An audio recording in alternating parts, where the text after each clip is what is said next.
नमस्कार, मैं हूं आपके साथ अनुष्का राय और आप देख रहे हैं रीडर्स फर्स्ट न्यूज। दिनांक 31 अक्टूबर 2022 को जनता कांग्रेस छत्तीसगढ़ के एवं नरेश कंकरवाल सामाजिक कार्यकर्ता सहित सहारा पंडितों ने एक संयुक्त प्रेस कॉन्फ्रेंस आहूत की।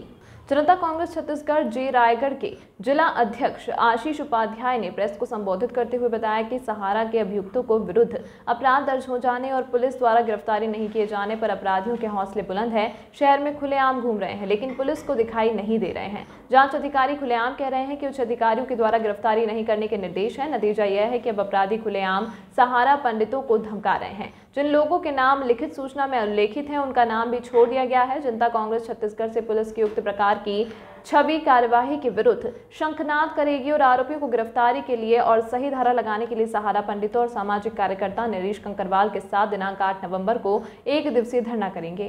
के विरुद्ध हम लोग पिछले 2.5-3 महीनों से सड़क पर उतरकर लड़ाई लड़ रहे हैं। इस लड़ाई में हमने पिछली बार जो ज्ञापन दिया था एसडीएम साहब को कि अनिश्चितकालीन धरना देंगे, उस वक्त प्रशासन में अफरा तफरी मची और जैसे भी तैसे एक एफआईआर लॉन्च कर ली गई। लेकिन उसके बाद की सारी कार्रवाई छद्म प्रकृति की चल रही है और पुलिस द्वारा मुख्य आरोपियों को बचाते हुए और कम से कम 15 अपराधियों को छोड़ दिया गया। न तो किसी ऑफिस में जब्ती करने जा रहे हैं, न कोई जांच कार्रवाई हो रही है।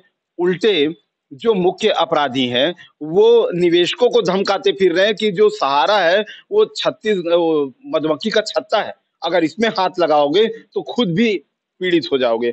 और इससे निवेशक, आम लोग और खुद जोगी कांग्रेस के पूरे कार्यकर्ता बहुत ही उद्वेलित हैं कि ये कैसी पुलिसिंग है जिसमें अपराधी खुद निवेशकों को आकर धमकी दे रहे हैं। इसलिए एक दिवसीय धरना जो है इस छद्म कार्रवाई के विरुद्ध 8/11/2022 को सामाजिक कार्यकर्ता, जोगी कांग्रेस और सहारा पीड़ित एक साथ करेंगे। अलख जगाएंगे, डोर टू डोर कैंपेनिंग करेंगे, लोगों को बताएंगे कि दरअसल उनका पैसा सहारा इंडिया में जमा नहीं है। सहारा इंडिया के नाम पर सरकारी सोसाइटियों में ये पैसा लगा दिया गया है, जिसके संबंध में कई न्यायालयों में सुब्रत राय सहित अनेक लोगों ने कहा कि सोसाइटियों से उनका संबंध नहीं है, जबकि जो प्रमाण पत्र दिया गया है वो सोसाइटियों का दिया गया है और पैसा भी सोसाइटी में जमा नहीं है। इस तरीके से कूट रचित दस्तावेज के सहारे ये ठगी की गई है, परंतु पुलिस द्वारा कूट रचना संबंधित कोई धारा भी अभी तक जोड़ी नहीं गई है, कोई जांच नहीं की जा रही है, इसलिए सब उद्वेलित हैं।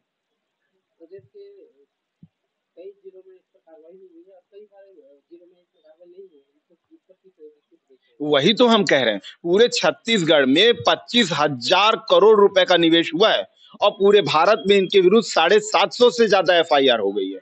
खुद छत्तीसगढ़ में कम से कम 4 जगहों पे इनके विरुद्ध मामला दर्ज हुआ और ऐसी धाराओं में दर्ज हुआ जैसे चिटफंड अधिनियम। लेकिन हमारे एफआईआर में जो रायगढ़ का एफआईआर किया गया उसमें चिटफंड अधिनियम नहीं लगाया गया। एक ही राज्य में अलग अलग जिलों में पुलिस की ये अलग अलग प्रकार की कार्रवाई ये बात बताती है कि शासन प्रशासन सहारा की गोद में जाकर बैठा हुआ है और छद्म कार्रवाई के जरिए आम जनता और सहारा पीड़ितों को संतुष्ट करने की कोशिश की जा रही है।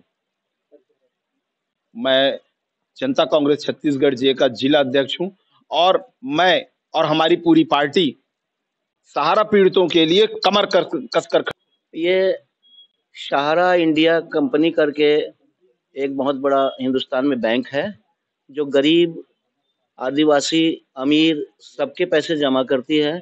आज हमारे रायगढ़ जिला में लगभग 2335 गांव है और 2335 गांव में हर गांव में लगभग 25 से 30 लाख रुपया जमा है।